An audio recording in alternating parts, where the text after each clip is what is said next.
Welcome to ICSE. In this map session, we shall learn to mark the direction of the monsoon winds, the great Indian desert called the Thar, and the two plateaus of the Deccan and the Chota Nagpur. Let's make a quick reference to the direction on the whole before we start with this session. On the map, we can mark the north, south, east and west.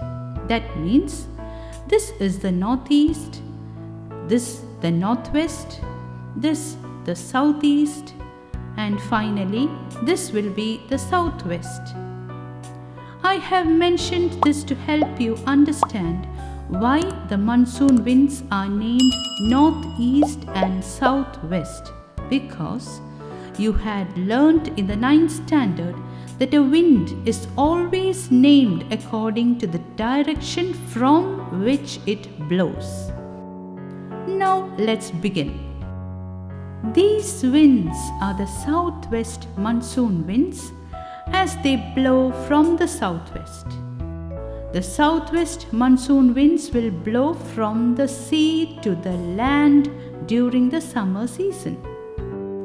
Due to the peninsular shape of India, the whole mass of the southwest monsoon winds gets split into two main branches.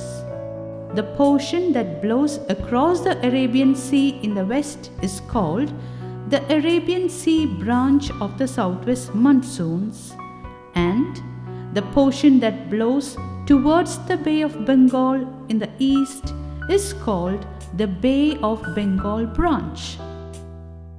What you have to show on your map is the direction in which these two branches blow, and this is how you do it. With neat arrows from the southwest. In the Arabian Sea, you mark the Arabian Sea branch of the southwest monsoons and label it alongside the arrows. On the eastern side, pointing towards the Bay of Bengal, again with neat arrows from the southwest, you mark the Bay of Bengal branch of the southwest monsoons and label it neatly. Done! Again, we shall learn how to mark the northeast monsoon winds which blow across India and the neighboring water bodies during the winter season.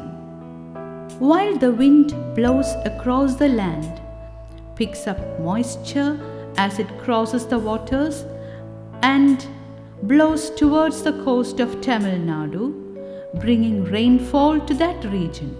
So, with neat slanting arrows like this, you will mark and label the northeast monsoons.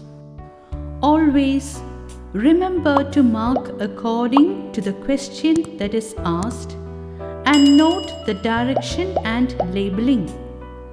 If you are asked to mark the winds that bring rainfall to Mumbai, see that the arrows point towards Mumbai, which lies here. Similarly, if you are asked to show the winds that bring rainfall to Chennai or the Coromandel coast, mark the northeast monsoons. If it is the Malabar coast or Kerala, mark the southwest monsoons, and so on. That's it. We are done with the direction of the monsoon winds. Next, let's learn to mark and shade the great Indian desert. Its location is in Rajasthan. Look at this particular shape here in the west, in the state of Rajasthan. At these 2 points, you make a connection with a curved line and shade the region inside. Then label it neatly Thar Desert. In the reduced syllabus for the academic year 2020-21, you are asked to learn to shade and mark the two plateaus of Chota Nagpur and the Deccan. Let's now proceed to that part. The northern part of the Peninsula Plateau can be marked in Maharashtra, just below the Tapi River, with a broad surface that extends somewhere near the river Mahanadi at almost the point below where the Narmada begins and tapers down between the western and eastern Ghats, crossing the confluence of the Krishna and the Tungabhadra to Kaveri above the Nilgiris. Look, the Deccan Plateau is almost triangular in shape. The Chota Nagpur Plateau covers a majority of the state of Jharkhand. So, we can mark it easily here at the river Damodar and the branch. This is a place rich in coal, so keep that in mind when you mark the distribution of minerals. I think it's best to learn the distribution of minerals here itself.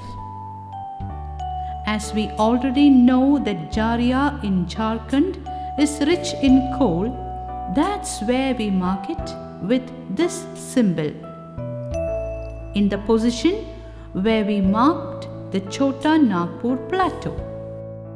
The next mineral for this year is oil, which should be marked in an offshore oil field. We shall mark it here on the west coast, in the continental shelf of Mumbai, and name it Mumbai High. Practice these on the outline map and make sure that you score the full marks in map marking. In the next video session, we shall learn to mark a few more features.